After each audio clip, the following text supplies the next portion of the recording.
Pada akhir Februari 2020, Spanyol merayakan festival karnaval tahunannya. Pada 18 Februari, seorang wanita dari Jutland, Denmark, Connie Brix, pergi ke Spanyol untuk berlibur dan menonton parade karnaval di dua kota yang berbeda. Orang-orang larut dalam festival, sama sekali tidak menyadari bahwa bahaya akan muncul. Virus corona yang juga disebut dengan virus PKT, Partai Komunis Tiongkok, menyebar secara cepat ke seluruh dunia. Tidak lama setelah itu, Spanyol menjadi salah satu negara yang paling terdampak besar oleh virus.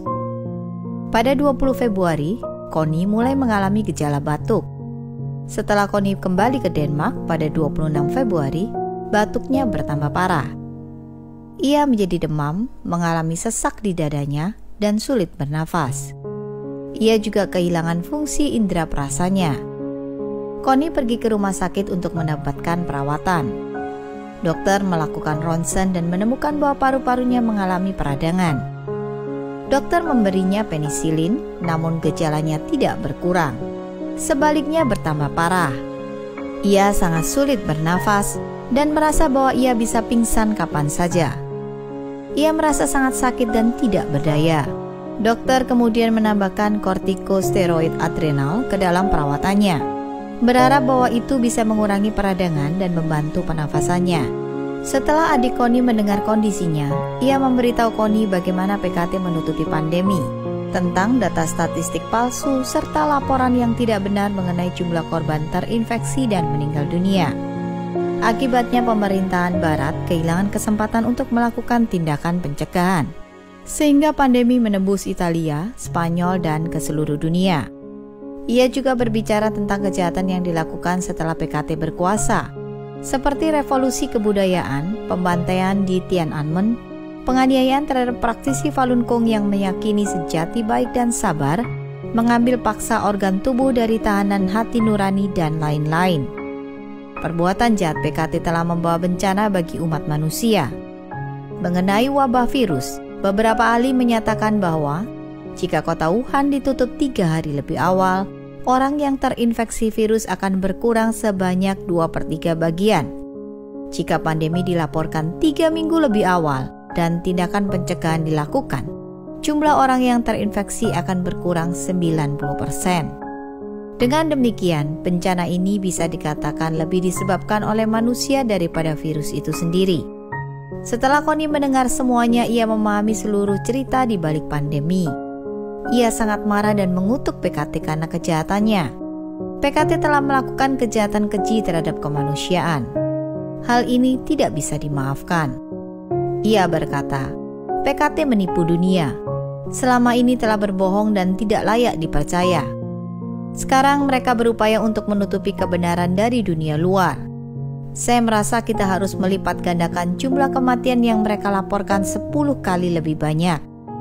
Adik Connie adalah praktisi Falun Gong. Ia bertanya, apakah kamu masih mengingat pertunjukan Sun Yin? Apakah kamu ingat Falun Tafa baik, Chen Sanden sejati baik, sabar adalah baik? Connie menjawab, ya, saya ingat Sun Yin dan Falun Tafa adalah baik. Kemudian mereka mulai mengucapkannya bersama-sama. Falun Tafa hao, Chen Sanden hao, yang berarti Falun Tafa baik, sejati baik, sabar adalah baik. 2 hari kemudian, gejala yang dialami Connie berkurang secara signifikan dan ia merasa lebih baik. Ia tidak punya masalah pernafasan dan hanya sedikit batuk yang tersisa. Ia percaya bahwa ia telah selamat dari cobaan tersebut. Ia merasa sangat tenang dan bahagia.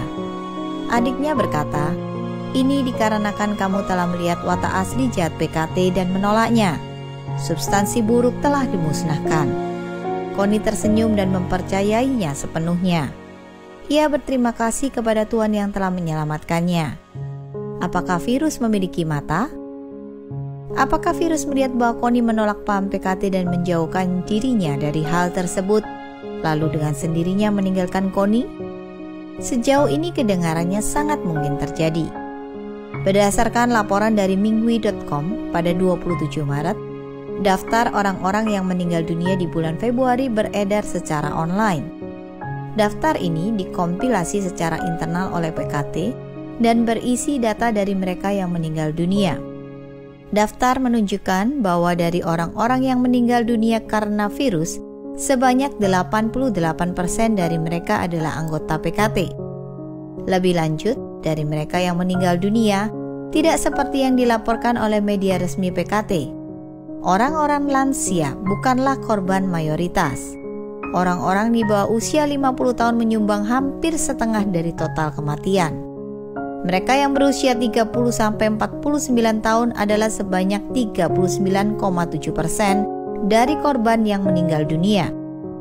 Sepertinya virus PKT tidak melihat usia, tetapi lebih melihat tentang orientasi atau paham politik orang tersebut. Secara kebetulan, daftar lain juga beredar luas di internet.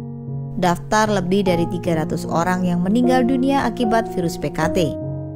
Dalam daftar, lebih dari 200 orang adalah anggota PKT dan merupakan korban meninggal dunia terbesar.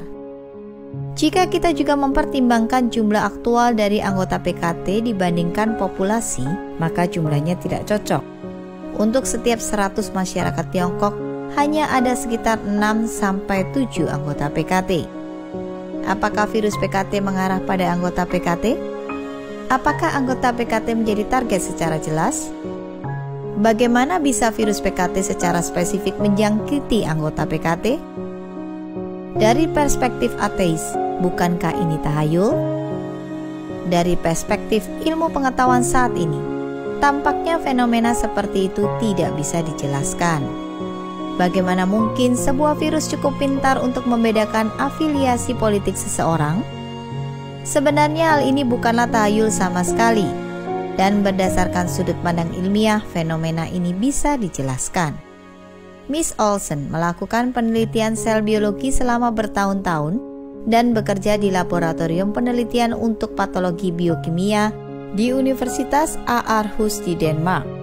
Miss Olsen berkata, aktivitas mental manusia adalah proses elektrokimia, proses yang melibatkan pergerakan dari substansi material. Karena kesadaran manusia terbagi menjadi baik dan jahat, pikiran yang baik menghasilkan materi mikroskopis yang memiliki energi positif, dengan karakteristik kecerahan, kehangatan, dan ketidakegoisan. Sementara itu, materi mikroskopis yang dihasilkan oleh pikiran jahat memiliki energi negatif dan memiliki karakteristik kegelapan, ketidakhangatan, dan keegoisan. Miss Olsen berkata, virus adalah organisme negatif dan ukurannya adalah 1/1000 sel manusia. Ketika virus memasuki tubuh manusia, virus akan menggunakan materi sel inangnya untuk mereplika dirinya secara terus-menerus menurut bentuk atau template-nya sendiri, akhirnya menyebabkan kerusakan sel, lisis, dan kematian. Hal seperti ini membahayakan orang lain untuk menguntungkan diri sendiri, yang menjadi karakteristik virus, menyerupai materi mikroskopis negatif yang dihasilkan oleh pikiran jahat. Sebagai konsekuensinya, virus memiliki afinitas alami terhadap sel-sel manusia yang egois dan mengandung pikiran jahat. Mereka yang mengetahui sejarah dan watak asli PKT, tahu bahwa PKT sangat kejam dan jahat, akan melakukan kejahatan apapun yang tidak dapat Anda bayangkan, bahkan perbuatan yang terlalu keji untuk dipikirkan. Sudah menjadi rahasia umum bahwa dalam sejarah PKT telah membunuh 80 juta orang Tiongkok. Selama pandemi ini, kita melihat sifat jahat PKT, tipu daya, kejahatan, kekerasan yang ditampilkan dengan jelas untuk dilihat semua orang. Menyembunyikan epidemi yang menyebabkan penyebarannya yang cepat ke seluruh dunia, menghindari tanggung jawab dan membingkai negara lain, memproduksi produk yang lebih rendah dan mengekspornya ke negara lain, memeras negara lain dengan persediaan medis, menggunakan pandemi untuk keuntungan diplomatik dan politik. Keegoisan dan watak asli kejahatan PKT bahkan lebih beracun daripada virus. Ketika Anda bergabung dalam PKT, Anda harus secara berkala menjalani pemalsuan membesar-besarkan, kosong dari substansi dan teori perjuangan, pencucian otak ideologis, serta intrik politik dan pertikaian. Ini menyebabkan orang menjadi egois dan memendam pikiran jahat dan secara alami menyebabkan anggota PKT menjadi tuan rumah yang disukai virus. Pengobatan Tiongkok kuno juga memberikan kita panduan. Ilmu kedokteran Tiongkok kuno percaya, wabah muncul karena energi jahat telah menyerang tubuh. Hal itu dapat diatasi dengan energi positif yang kuat. Dalam kitab Huang Ti Nei Jing, Su Wen, teori metode Tusu Ci Fa, dijelaskan, ketika tubuh mengandung energi positif dan lurus, energi jahat tidak akan dapat menyerang. Apakah seseorang jatuh sakit? Apakah penyakitnya memburuk? Itu tergantung pada energi positif yang terdapat dalam tubuh seseorang. Jika tubuh seseorang penuh dengan energi positif, energi negatif dari penyakit tidak bisa masuk ke dalam tubuh. Begitu juga sebaliknya.